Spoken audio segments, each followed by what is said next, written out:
యేసుక్రీస్తు వారి నామములో మీ అందరికీ శుభాలు. వాయిస్ ఆఫ్ బ్రేక్ త్రూ అనే మా కార్యక్రమాన్ని వీక్షిస్తున్న మీ అందరికి కూడా ఈ పునరుత్థానపు దినపు యొక్క శుభాలు తెలియజేస్తూ ఉన్నా. ఈ ఉదయకాల సమయంలో మీ ఎదుటకు రావడానికి ప్రభు నాకు ఇచ్చిన ఈ కృపను బట్టి నేను దేవునికి లెక్కలేని వందనాలు తెలియజేస్తూ ఉన్నా. ఈ దినం మీ ముందుకు రావడానికి గల కారణం ఏంటో తెలుసా? మాట చెప్పి మాటను నెరవేర్చి చరిత్రలో నిలబడిన అద్భుతమైన యేసుక్రీస్తు వారి గురించి మీకు తెలియచేయడానికి ఈ దినము మీ ముందుకు వచ్చి ఉన్నాను. ప్రియ క్రైస్తవ సమాజమా, దేవుని బిడలారా, ఈరోజు నేను చెప్పబోయే మాట ఏంటో తెలుసా? The gospel of the resurrection, పునరుత్థానము యొక్క వార్త మీకు నేను తెలియచేయాలని ఆశపడుతూ ఉన్నాను. యోహాను సువార్త 11వ అధ్యాయము 25వ వచనములో గనుక నీవు నేను ఆలోచించగలిగితే, తనకెంతగానో ఇష్టమైన మార్తా మరియలతో ఆయన మాట్లాడుతూ ఉన్నాడు. I am the resurrection and the life. నేనే పునరుత్థానమును, నేనే జీవమును అని ఆయన మాట్లాడుతూ ఉన్నాడు.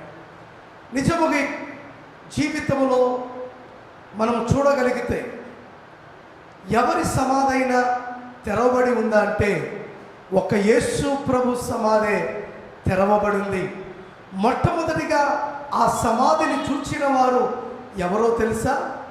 ఒక స్త్రీ అయిన మగ్దలేని మరియా తనతో కొంతమంది ఆ సమాధి తోటకు వెళ్ళినప్పుడు అక్కడ అద్భుతమైన మాటలు వారు వినగలుగుతున్నారు.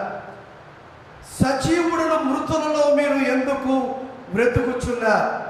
మీరు వెతుకుతున్నవాడు పునరుత్థానుడై తిరిగి లేచి ఉన్నాడు.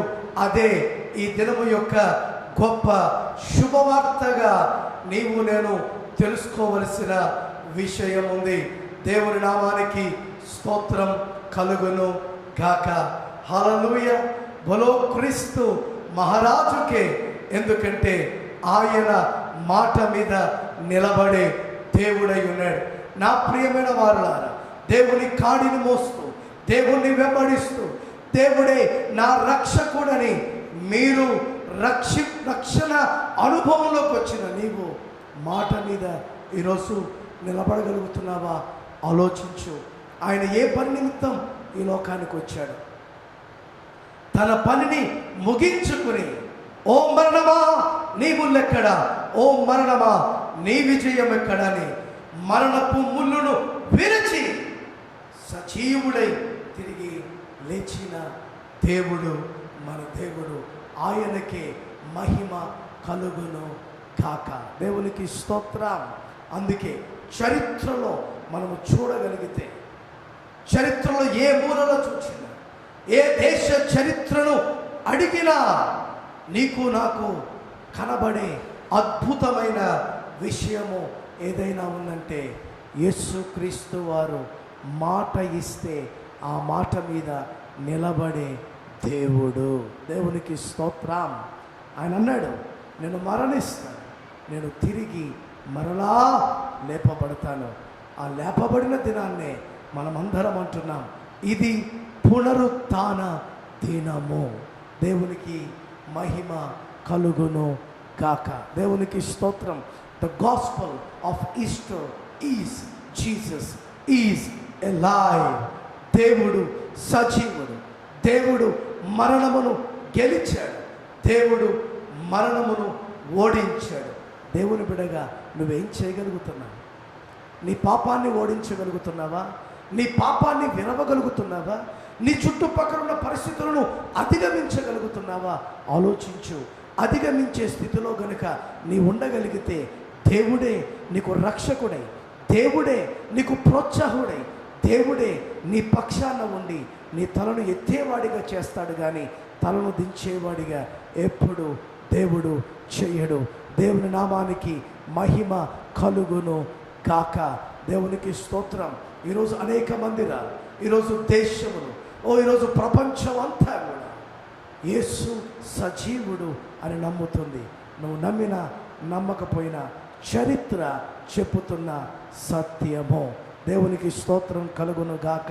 అందుకే దేవుని యొక్క వాక్యాన్ని మనము జాగ్రత్తగా గనుక చూడగలిగితే అనేక విషయాలు ఆయన పునరుత్థానుడై తిరిగి లేచాడు అని మనకు తెలియజేస్తున్నాయి, చాటి చెప్పుతూ ఉన్నాయి. మీరు కనుక 1 కొరింథీయులకు రాసిన పత్రిక 15వ అధ్యాయము 5 నుంచి 8 వచనాలు కనుక మీరు చూస్తే, మొట్టమొదటిగా పేతురుకు కైపాకు కనపడినట్టుగా, తర్వాత కొంతమంది కనపడినట్టుగా, తర్వాత 500 మందికి కనపడినట్లుగా దేవుని వాక్యము తెలియచేస్తుంది. దేవుని వాక్యం అంటుంది, అలా చూచిన వారిలో కొంతమంది సజీవంగా ఉన్నారు, కొంతమంది మరణించారని. కనుక దేవుడు నేనేదో లేచాను అని దాపరికం కాదు. ఆయన లేచిన తర్వాత ఎమ్మాయి దారిలో వెళ్తున్న వారిని కలిశాడు, అనేక మందిని కలిశాడు. నిరుత్సాహంలో చేపలు దొరకక ఉన్న వారి దగ్గరికి వెళ్ళి అంటున్నాడు, మీ దగ్గర తినడానికి ఏమైనా ఉందా? అప్పుడు వారు అంటున్నారు, అయ్యా రాత్రంతా మేము శ్రమ పడినా మాకు ఒక్క చేప కూడా దొరకలేదు. ఏమండి, యేసుప్రభు వారు అంటున్నారు, ఇక్కడే మీ వలలు వేయండి. ఒక విచిత్రము తెలుసా? రాత్రంతా వారు ఎక్కడ ప్రయాసపడ్డారో, ఎక్కడ శ్రమ పడ్డారో అక్కడే యేసయ్య ఆ యొక్క వలను వేయమని చెప్పి ఉన్నాడు. ఈరోజు దేవుడు తిరిగి లేచాడనే సజీవముగా సాక్షి మన ముందు ఉన్నా, నీవు నేను నమ్మలేని స్థితిలో ఉన్నాం. కానీ పేతురుకు యేసు ప్రభు వారికి జరుగుతున్న ఆ సంభాషణలో చేపలు ఉన్నాయి. 150కి పైగా చేపలు ఆ వలలోకి వచ్చినట్టుగా కనబడుతున్నాయి. కారణం ఏంటో తెలుసా? పేతురు మాట్లాడుతున్న అద్భుతమైన మాట, నీవు ఇక్కడ వల వేయనగా నీ మాట చెప్పున నేను వల వేయుచున్నాను. అదే దేవుని మాటకు పేతురు ఇచ్చిన గొప్ప విలువనిచ్చాడు. కనుకే పేతురు జీవితం ఒక అద్భుతమైన స్థితిలో మనకు కనబడుతూ ఉంది. పేతురు దేవుని కొరకు సాక్షి అయ్యాడని కూడా మనకు తెలియజేస్తూ ఉంది. ఆలోచించండి ప్రియ దేవుని బిడ్డలారా, దేవుని మాట శక్తి కలిగింది. అందుకే ఆయన మరణించిన తర్వాత అనేక మందికి కనబడ్డాడు, 500 మందికి కనబడ్డాడు, ఒక్కరిగా ఉన్నవారికి కనబడ్డాడు. ఇంకా విచిత్రం ఏంటో తెలుసా? మా జీవితాలేంటి, మా పరిస్థితులేంటి అని ఆలోచిస్తున్నా 12 మంది శిష్యులతో కూడా ఆయన కనపడము జరుగుతుంది. అయితే ఆయన రావడం భూతం అని భయపడ్డారు. కానీ అద్భుతమైన విషయం ఏంటో తెలుసా ప్రియ దేవుని బిడ్డలారా? తోమా నమ్మలేదు, తోమా భయపడ్డాడు. అప్పుడు యేసు ప్రభు వారు గాయములు చూపిస్తుంటున్నాడు, తోమా నా గాయములలో వేలు పెట్టి చూడు. గాయములో వేలు పెట్టిన తోమా అంటున్నాడు, అయ్యో నేను ఎంత ఘోర పాపమును చేసి ఉన్నాను. దేవుడు చెప్పాడు కదా, చెప్పిన మాటను నేను నమ్మలేకపోయాను. ఈరోజు చాలామంది యేసు ప్రభు వారు తిరిగి లేచారంటే నమ్మలేని స్థితిలో ఉంటున్నారు. నువ్వు నమ్మినా నమ్మకపోయినా దేవుని మాట సత్యమైంది, దేవుని మాట అద్భుతమైంది, దేవుని మాట విలువైంది, దేవుని మాట శక్తి కలిగినది. అందుకే మేము ప్రకటిస్తున్న క్రీస్తు సజీవుడు అని అపోస్తులలో బోధన చేశారు. దేవుని వాక్య ప్రకారంగా మనం చూస్తాం, పేతురు యేసు సజీవుడైన తర్వాత ఇంకా తన విశ్వాసంలో దృఢపడి దేవుని కొరకు నిలబడ్డాడు. అనేక మందిని దేవుని వైపు మార్చగలిగాడు. ప్రియ దేవుని సంగమా, ఇంకా మనం చూద్దాం. పేతురుగా మరి మనకు పౌలు గారు కనబడుతూ ఉన్నారు. బైబిల్లో ఎవరు అడగని గొప్ప ప్రశ్న యేసు ప్రభువుని అడుగుతున్నాడు, హూ ఆర్ యూ అని, నువ్వు ఎవరివి అని అంటున్నాడు. ఆ సమయంలో కనుక ఒకసారి మనం బైబిల్లో పరిశీలించగలిగితే యేసుప్రభు వారు అంటున్నారు, నువ్వు హింసించుచున్న యేసును నేనే.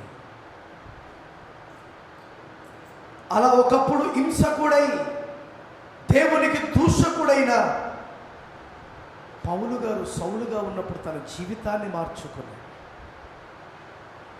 దేవుని మాటల ద్వారా ఆయనలో ఉన్న సత్యాన్ని ఎరగగలిగాడు. ఆయనలో ఉన్న మహిమను చూడగలిగాడు. అందుకే కొత్త నిబంధనకు వచ్చేపాటికి ఎన్నో అద్భుతమైన పుస్తకాలను క్రీస్తును సాదృశ్యముగా పెట్టి సంఘములకు తెలియచేసిన అద్భుతమైన మాటగా మనం చూస్తూ ఉన్నాం. దేవునికి స్తోత్రం కలుగునుగాక.